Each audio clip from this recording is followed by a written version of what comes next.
تريزيجيه وايضا محاولة محمد فاروق، والان مطالبة بركلة جزاء للنادي الاهلي، ولكن هل فعلا ركلة جزاء على صبري رحيل؟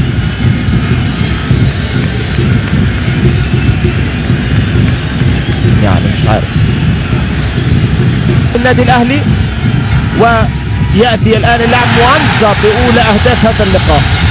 نعم، لاعب قلب خط الظهر موانزا صاحب الخبرة يتقدم في النتيجة عن طريق ركلة جزاء. تزداد الامور تعقيدا في المجموعة الثانية ان استمرت النتيجة على هذا الحال بهذا الشكل.